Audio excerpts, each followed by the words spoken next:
situation s'est particulièrement dégradée depuis quelques jours dans la plaine de la Bekaa, au nord du Liban. L'armée libanaise a annoncé avoir fait prisonnier un responsable du Front Al-Nosra, le groupe qui représente Al-Qaïda en Syrie. Dans les heures qui ont suivi, des hommes d'Al-Nosra sont passés à l'offensive. Au moins 16 militaires libanais ont été tués et une quarantaine de membres des forces de sécurité ont été enlevés par des djihadistes. Depuis, les combats se multiplient dans la région autour de la ville de Ersal.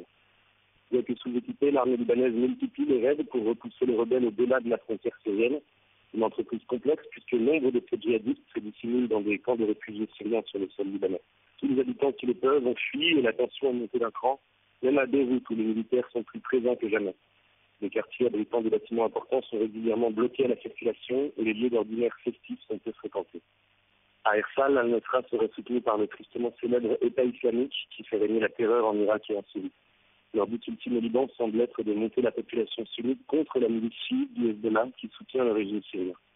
Dans le nord de la Bekaa, les accrochages se rapprochent par moments du village chrétien d'Elka, à 15 km d'Ersal, où le père Lir Nasrallah s'occupe tant bien que mal de 30 000 réfugiés syriens.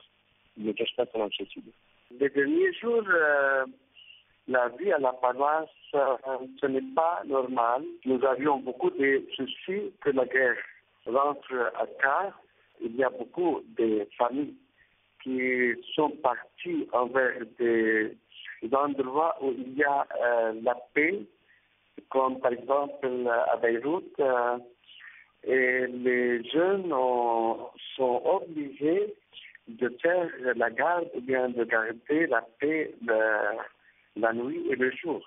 La semaine dernière, dès qu'il y a eu des événements dans les régions, on a été obligé pour la protection des élèves de fermer l'école pour quelques jours.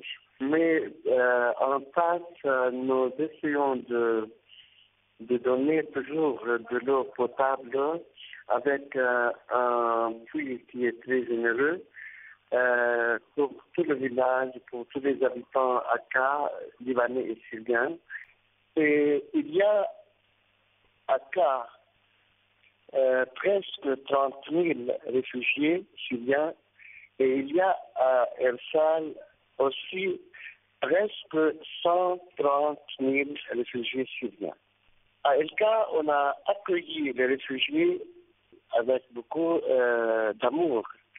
Nous avons ouvert le centre de santé, nous avons ouvert l'école, nous avons essayé de trouver des finances pour distribuer des nourritures, des matelas, des couvertures et de faire des consultations et de donner des médicaments. L'électricité publique n'a pas la force, n'a pas la puissance pour fonctionner.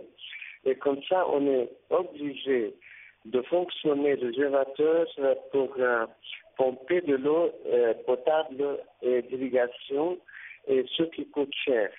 Alors, on a essayé d'aller au camp pour soigner les réfugiés. Il y a un mois à peu près, on a fait presque 3000 vaccinations pour les réfugiés syriens.